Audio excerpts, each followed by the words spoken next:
Dr. Lynn Russell and her two daughters, Josie and Megan, were victims of a vicious hammer attack in 1996. 3 people left for dead in the picturesque countryside of Kent. The brutality of the crime left a community reeling, and the senseless murders stunned the nation, making this a crime that shook Britain.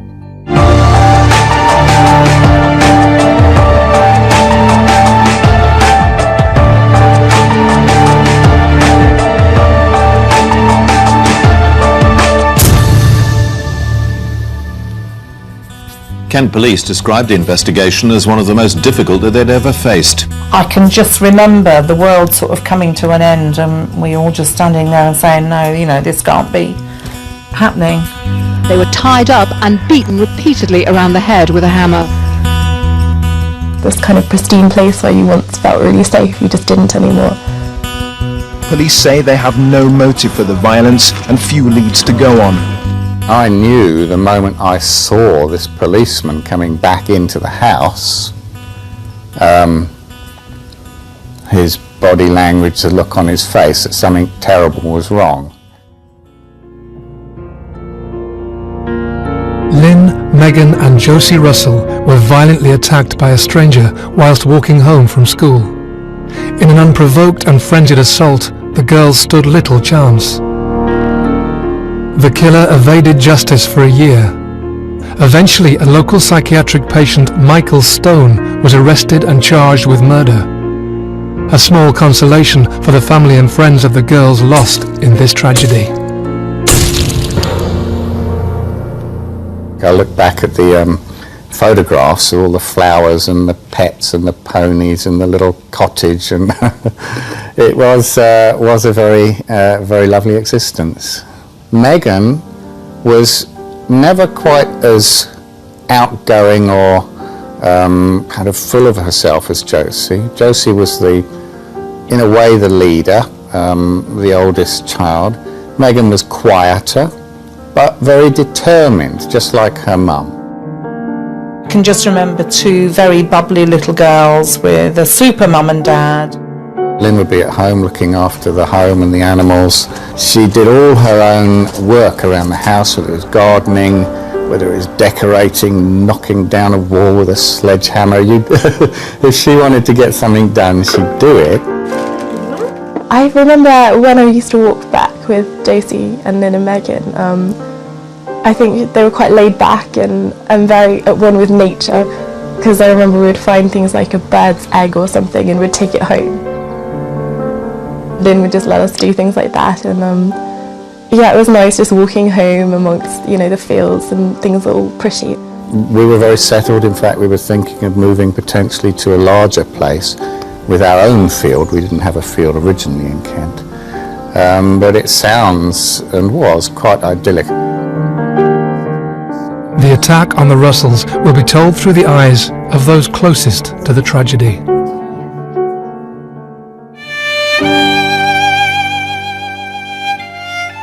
A beautiful summer's morning in Chillenden, Kent. The Russell family rise and plan for a busy day, juggling work and school activities. They're beginning to find routine after moving to Kent from Wales just months previously. Although I'd been trying to get a full-time job locally in North Wales, it hadn't worked out. We thought, for the sake of being together for the family, I mean, not having to do this long-distance commuting, we'd up sticks, moved to Kent. Okay, no mountains, but it's a beautiful place. There I remember it being very nice to be able to sit even outside in early morning before we went to work or school and have breakfast even on the little patio outside with the cats around and the dogs. The Russell house winds into action with the usual family breakfast and plans for the day ahead. That day I took the children into work myself, and that was one of the days in which I did deliver them to school. The thing I can remember about the last few minutes with Lynn was it was the normal morning rushing off to school, saying goodbye, the sunlight there and the garden, the flowers, and Lynn going off and me thinking, well, she'll be immediately getting stuck into the gardening or the housework. Sean drives the short journey to the local primary school to drop his 2 daughters before heading to work. I've got this vision, this image in my mind of them in their little blue gingham dresses with their satchels. They went to a swimming gala that day, I do remember that, so they may have had a couple of towels there as well, sort of draped over the satchel. So that's the last I saw as they went into school that day. Yeah.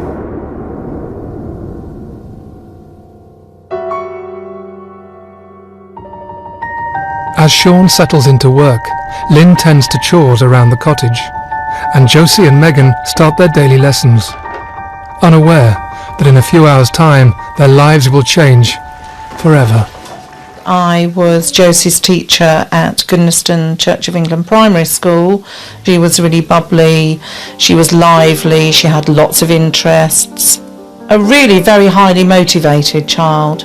I first met Josie at school when we were at school together. She and Megan were, the new children at school, and my friend and I, we kind of befriended her really. I remember all the children were going to a field to play, and Jasmine, my friend, and I stayed back with Josie, and I think we made like paper necklaces or something like that.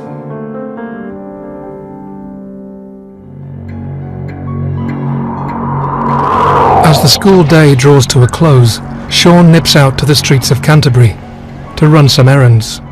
To check on my bicycle, which was being fixed, get some cash, books that the girls had taken out from the Canterbury City Library.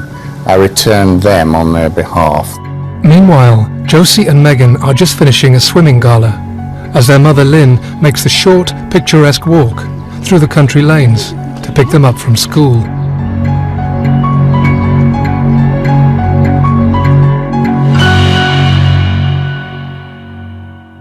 I had phoned Lynn because she told me they were going to the swimming gala, and that she would then take them to Brownies. Lynn was going to take them along and be given a lift by a local friend. So when I did go home about 7 o'clock and they weren't there, I wasn't too worried. I just started making the supper for when they were due to come home.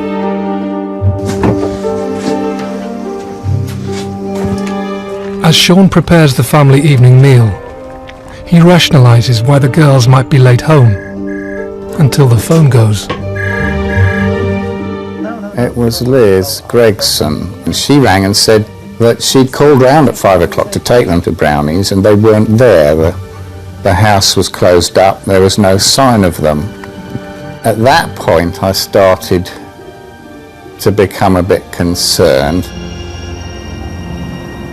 For the last half hour, Sean has presumed his family to be at Brownies, as planned that morning. Now, as evening sets in, he starts to panic.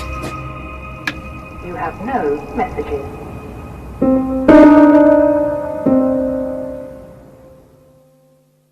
I didn't spend long on the phone with Liz. I do remember then starting to just try and work out where they might be.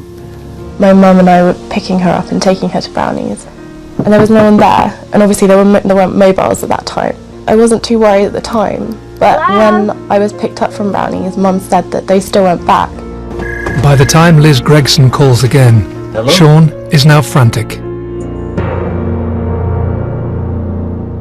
I believe it was around that time, 9 o'clock, that I said, right, actually, I better start making more of an effort to check on what's going on here. And I rang the police station. This is now only 2 hours after the time when we expected that I'd be home and maybe they would be home from Brownies. Police said no, we've had no reports of accidents. I suddenly thought, well, shall I go and have a look myself? I drove the route along the pathway, the little country lane, between our home and the school that Lynn and the girls would walk whenever they walked to and from school. Girls, are you home? Lynn? Josie? Megan?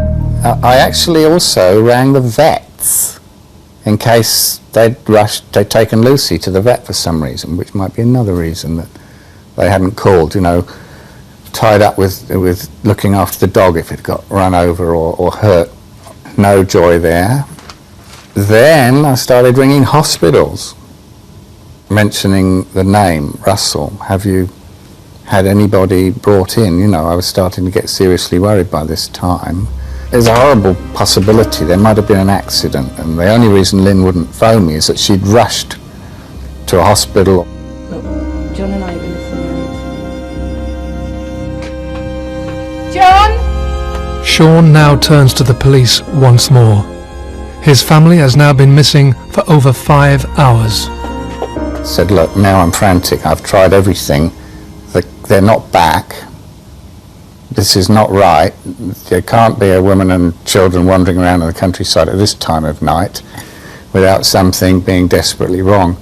Unbeknown to me, the police had taken my first call very early on, very seriously. They'd already started the ball rolling to do something and get a search team together and a dog unit and all that sort of thing without me even knowing. Liz and John Gregson rush to Sean's side as a team of police officers arrive at Granary Cottage.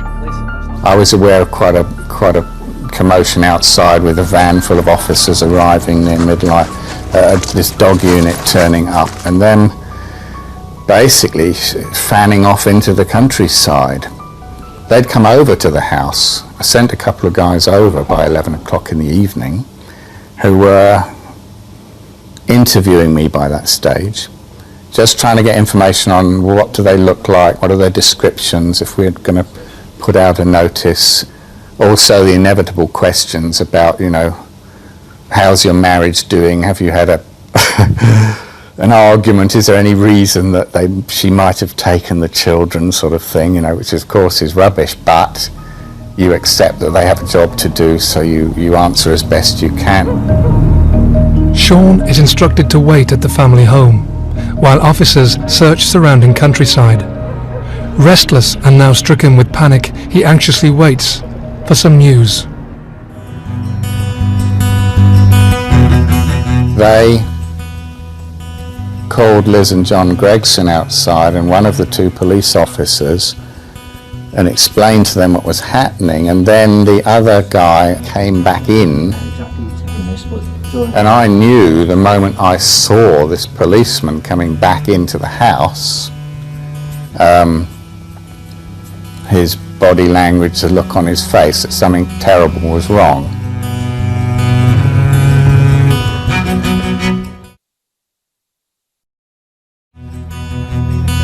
Sean Russell's wife and 2 daughters have been missing for over 6 hours. Lynn, Megan and Josie were last seen leaving school, but they haven't arrived home. Police have been out combing the countryside, and Sean now sees officers coming back to the cottage with news. When you see that sort of thing in the movies, you know that the policeman's got the worst possible news, so I could tell straight away, and I just went hot and cold all over. Before he'd said a thing, I just knew that something terrible was about to happen, and he just explained that it was the worst thing he'd ever had to do. He had some terrible news for me. It looked like there'd been some sort of accident, but that all the members of my family, Lynn and the 2 girls, had been killed. When the police team went out, it took them only a matter of minutes, because only a few hundred meters from the house along this lane was where the family were found, lying in the bushes there beside the road, the very same track that I'd driven up just a couple of hours before. The most that they said was something like, there seems to be suspicious circumstances. They found the scene, which of course was totally horrific to them, and it consisted of what the initial attending police officer thought were 3 dead people and the dead dog. I remember vaguely just sort of going into an autopilot, numb feeling of half with it, half here, half not here, and gabbling out some questions about where were they, or why has this happened, what has happened. They said, we're going to need to take you over to the nearby police station at Deal for some more questions, but do you want to get some sleep? Liz and John were very keen actually to have me go back with them, sort of, as it were, take me out of the clutches of the police for a little while, at least have a rest, before starting the obvious questioning the following morning. I didn't want to have to feel I had to be polite or friendly or diplomatic, and I didn't want to be a burden to friends either. So I said, I'll come to the police station with you now. As Sean's world falls apart, his friends urge him to rest with them, but rest is an unlikely solace. Instead, he presses to help police and heads to the station. I do remember when I was away from Liz and John that I did get quite upset in the car going to the police station, and shouting and screaming a bit. I do remember having sort of, I suppose you'd call it suicidal thoughts, because I remember saying things like, there must be an easy way out of this. Isn't there a sort of an inject? I made stupid statements like, you know, I'm sure there's a quick and easy way that one can be put to sleep with an inject, all that sort of silly stuff. But I guess I was a bit delirious by that stage. And I didn't know these 3 blokes in the car, and so there was nothing sort of holding me back on that journey through the dark lanes of Kent in the early hours of the morning, when I was at my lowest ebb. I was in bed and the phone rang, and I was asked if I would go to the police station because there'd been a serious incident. And I was told when I got there, okay, well, your job is to go over to Deal police station where Dr. Sean Russell is, because his wife and children are missing. They haven't come home since school time. And so I went over there, and I went with Ed Tingley, a policeman who was obviously tasked to speak to Sean and to get as much information as possible about the family's last movements. It was really important to get as much information as we could at that time. Sean Russell has been told his wife and 2 daughters have died in suspicious circumstances. Officers are now anxious to piece together the tragedy. I was met by 2 family liaison officers who'd been sort of pulled from their beds in the early hours. That was Ed Tingley and Pauline Smith there, who were to become great friends and supporters. I just kept thinking, how would I feel if my own family hadn't come home? You know, I had been so devastated, as he was. I mean, he was just in shock, really, I think is the word. And they actually said, don't you want to get some sleep? Here's a blanket, here's a cup of coffee, you just, you know, curl up here on a sofa in the police station and try and get a couple of hours of kip before we have to start the old statement taking in the morning, you know. I hadn't actually had any specific training in family liaison work. In fact, there hadn't even been a course at that time. My actual role was that of a domestic violence officer, and previous to that I dealt with many incidents of child abuse and child neglect. I was on the family protection unit. So when I went, I didn't really know. I thought maybe I was just there to make the tea and offer the hankies and the sympathy. Of course, it was much later than that that I realised my role was going to change.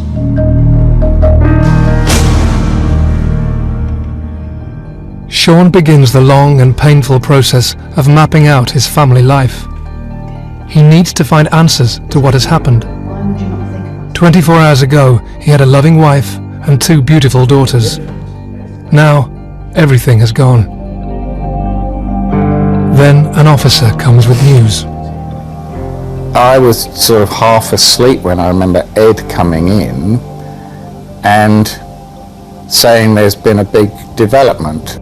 By this time, the family had been found and taken straight to the hospital. We thought everyone had died, including the family dog. If you can help us, give us a description.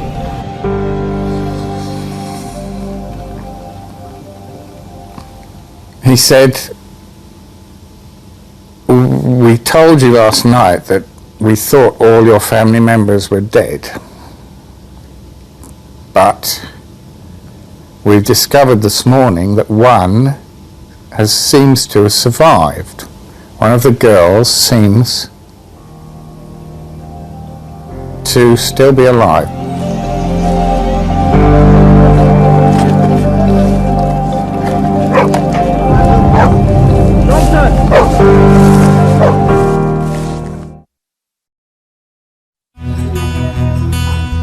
24 hours ago, Dr. Sean Russell had an idyllic family life. Now, his world is shattered. His wife and daughters have seemingly been found dead down a country lane. But in a sudden twist of fate, some news has just brought a ray of light. The doctor was going about his business and one of the police officers was there and he noticed some flicker of life and he called to the doctor. And the doctor jumped over and said, "No, you're right. This one's still alive. Get her to hospital." It kind of switched me from complete despair, sort of feeling of sort of suicidal ideas, I can't go on, there's no point to go on, suddenly to having a reason to go on at last. Something to hold on to. If you can help us. I remember Ed coming back into the room and saying that he had this information for Sean, and Sean asking which one was it, and did she have freckles or not. And it was quite heartbreaking really, because we didn't actually know at that time. Sean now faces a traumatic journey to London to identify which member of his family has survived. Even through the glass doors from outside ICU, and with all the masks and tubes and things, I could see some freckles on the top of the nose over the mask, and I knew that was Josie. As Sean tries to come to terms with the fact that his eldest daughter is somehow clinging to life, the news of the tragedy is starting to trickle through to close ones in their village. I remember waking up and Mum was asleep, which was really weird because she was always up before me because she started work really early. I remember being really excited that I'd woken up before her, and I rushed to get ready and went downstairs, and Dad told me that he had something to tell me and it wasn't very nice news, and I remember being told and I kind of didn't feel anything. I think I was just numb. I think I was too young to really understand. We all went into a state of shock. When you're a teacher, you're responsible, or you feel ultimately very, very responsible for the children in your care. It was actually a very difficult thing to tell the children, and I found it particularly difficult because two of my own 2 children were actually involved. My son was in my class, so I was telling my class and I was having to tell my son at the same time, and my daughter was in Megan's class, and we didn't know at the time which of the 2 children was actually alive. Villagers are now waking up to a double murder in their tranquil surroundings. As police contain the crime scene, the media is already picking up on the tragedy. I heard about it actually on the news in my car travelling to London. This was in the morning on the 10th, the day after the murder. There was enough in that report that would have made close friends and relatives realise who the victim was. We would suddenly find members of the media sort of coming from behind bushes and at the edge of the school playground, and just We were just aware that there were lots of people around that we didn't know. Investigating the murder. Well, certainly I've never known an investigation quite like this for the media involvement, which created a lot of issues. I remember Ed looking a bit shocked. How's the news got out so quickly? Before we've even had a chance to tell everybody in the family. He said, OK, here's a mobile phone, Peter and Irene up in Sutton Coldfield, Lynn's parents. And I could tell the moment I heard them on the heard Peter on the phone that he knew already. As Lynn's parents are comforted, media interest grows by the minute. Meanwhile, police must establish what has happened as quickly as possible. I went straight to the crime scene, which had been preserved, and then started to take control of the investigation from there. First of all, it's very important that we secure the scene forensically, so we can send our people in to get forensic evidence and to send scientists in. We then had to contain a much wider area because it was quite likely things had been discarded by the offender or offenders. One of my main concerns was finding out who witnessed this, if anybody, and the one person that obviously did was Josie Russell. Josie now lies seriously ill in hospital, and doctors are unsure if she'll survive the night. Kind of described it as feeling like at the bottom of a big dark pit, and like a prisoner in one of those old pit sort of cells, and just very dark and very gloomy and with no hope of a future. But that changed instantly when I heard that Josie was alive, at least, even though I didn't know for how much longer she might be alive or what state she might be in if she survived. Police now face one of the country's biggest murder hunts. 3 people have been brutally attacked with no apparent motive. A killer is on the loose, and Sean's one glimmer of hope lies with horrific injuries. He now has an agonizing wait to see if she'll pull through. By the end of that first day that Josie was in hospital, they'd carried out an operation of several hours, done a whole lot of tests. We were told she had serious head injuries, brain injuries. You know, she's on full life support. I had no idea whether she would survive at all.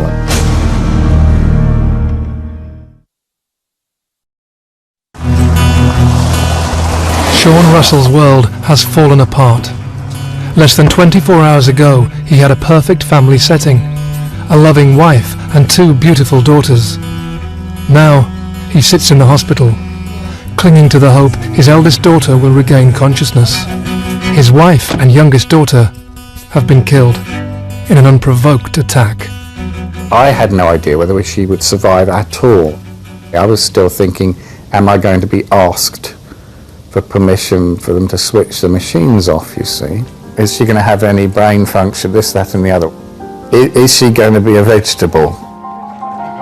As Josie's life hangs in the balance, it is becoming clear to the police just how vital her recollection of the attack will be to the investigation.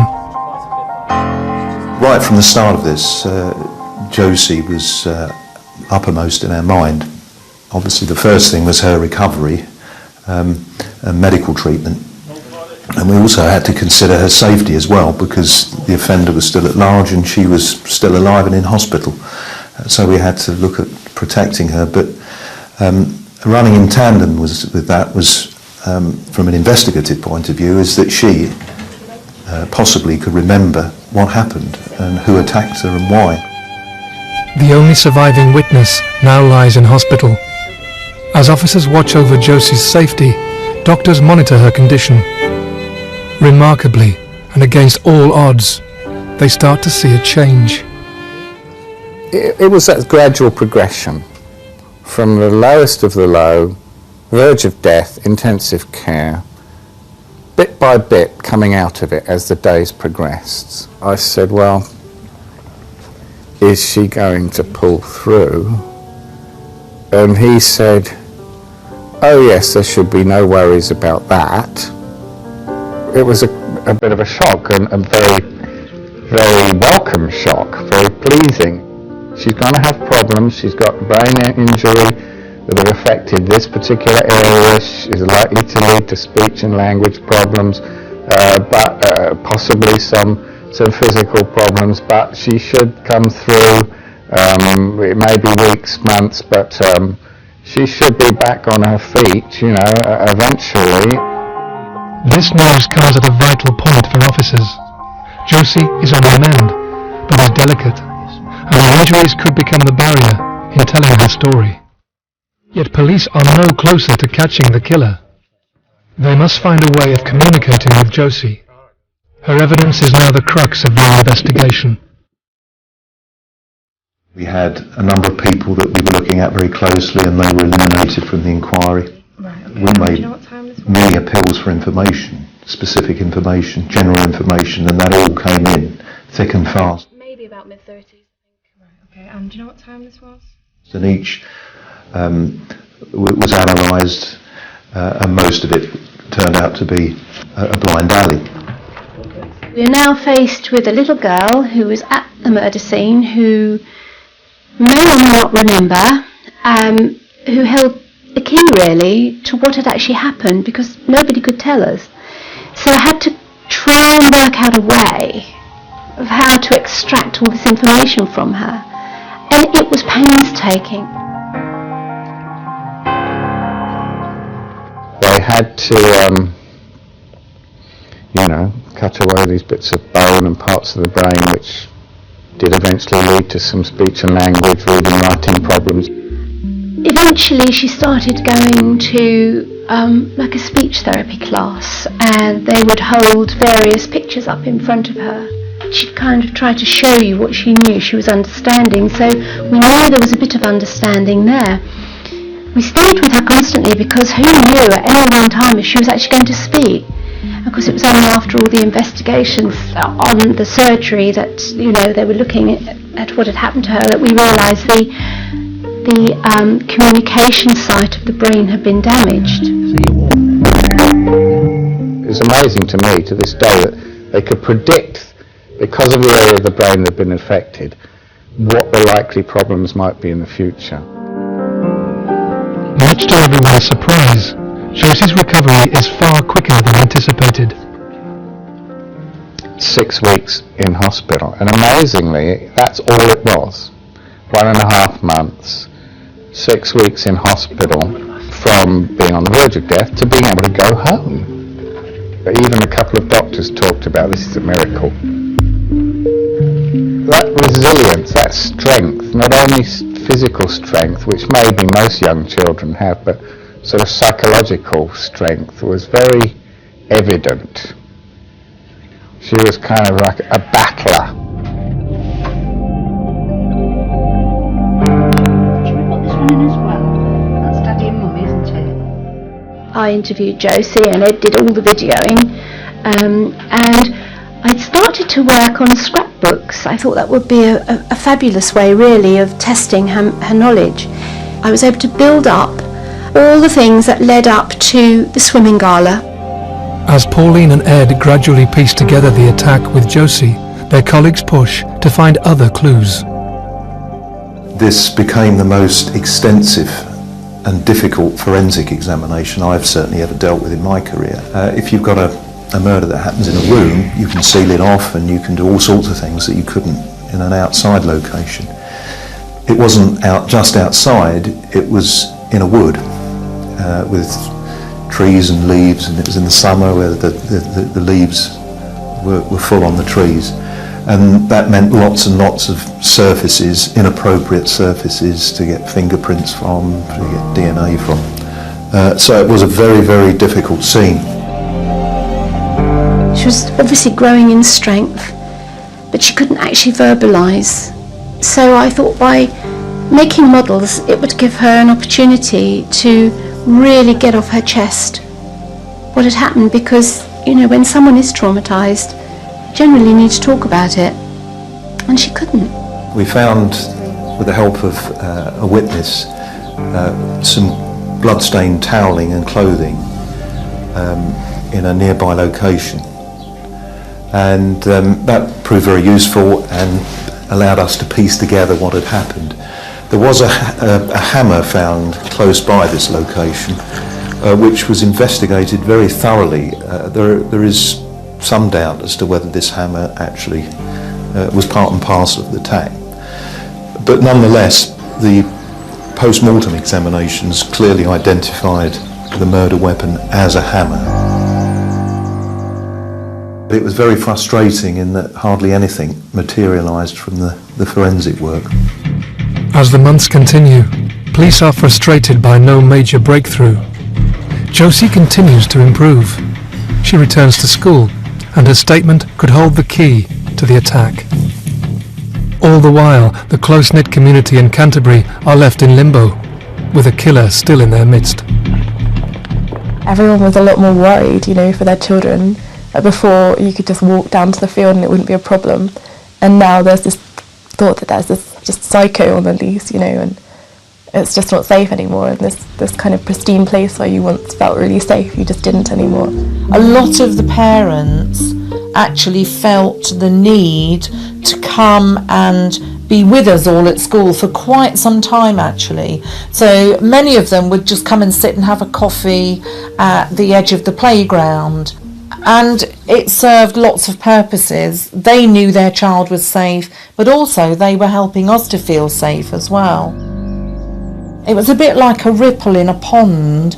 It sort of spread out because there were lots of little country schools in this area, and it made everybody question their safety.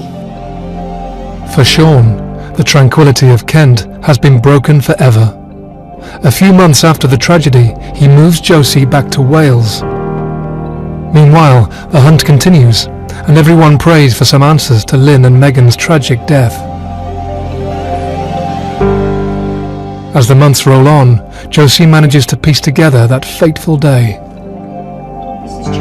Christmas 1996, we were back in Wales just in time for Christmas. I mean, that didn't mean that the police work stopped. Ed and Pauline, poor guys, had to then do commuting up to North Wales. Sean was desperate to take Josie back to where they knew, where they'd been living before. Josie was able to show us with the little models how they climbed over the gate or how they opened the gate for Lynn to walk through, and Josie really got into this, and we could see that she was really growing. Her knowledge base she was getting better and better, and she was able to start communicating more. After months of rehabilitation and Josie's version of events, police now appeal for a second time to catch the killer. 1 year after the murders.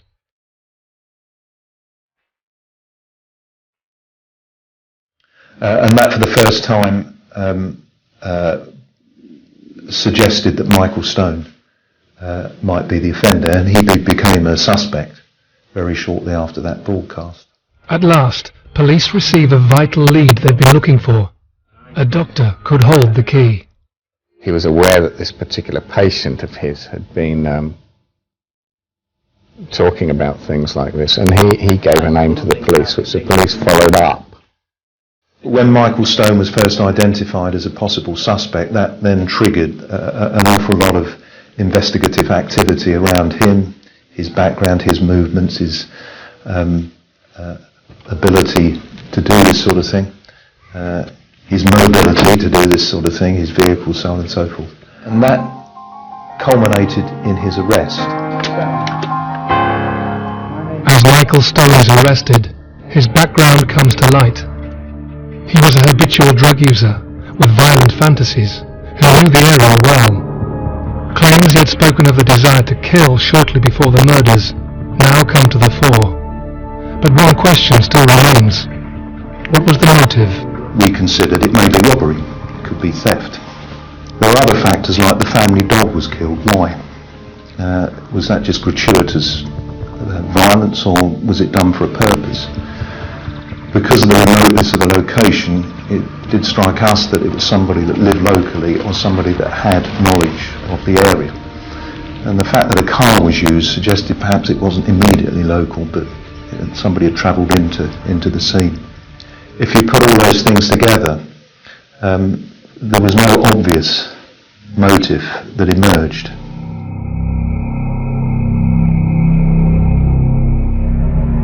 After months of agonising detective work and heartache for the Russells, they may now be a step closer to uncovering the murders. Michael Stone goes on trial a year after his arrest. I asked them some things, but I didn't want to dig too far into their inquiry. When a person was found, it only sort of slowly built up, not all at once, that yes, this is a likely person. It was a momentous thing to happen, but it left us with as many questions as it started to answer. I wouldn't say that there was a sort of sudden sense of eureka. They found the person. Stone is found guilty on 2 counts of murder and the attempted murder of Josie. He is given 3 life sentences. The devastating facts about the 9th of July 1996 now come to light. The girls had gone to their swimming gala in Canterbury with the school. Just finished swimming and we all came back on the coach, and then our parents would pick us up, and my mum picked me up in the car and Len was walking to pick Josie up. Len had walked with Lucy, the dog, across the country lane, 1.5 miles away to Goodnestone to wait for them and collect them. I knew obviously we were going to Brownies that afternoon, and Mum and I beeped the horn because we saw Josie, Lynn and Megan like just about to walk down the steps, and we thought, oh, we'll give them a lift home, and we beeped, and I remember we beeped quite a few times, and I thought it was really weird how they didn't hear us, and we just thought, oh, you know, that's fine, we'll just see her later. And if they had heard us, you know, then we would have given them a lift home. They would have been chirruping away about the fun they'd had at the swimming gala, and they would have walked down Cherry Garden Lane, and that is when the whole event started to unfold of the person, as Josie described it, them passing a man in a car parked, and then as they walked down the lane the car following them, etc., and then the attack ensuing from that. The violence used was excessive, far more excessive than was needed to control the victims. Probably the reason that Josie survived was that the damage to her skull was greater than to the other 2.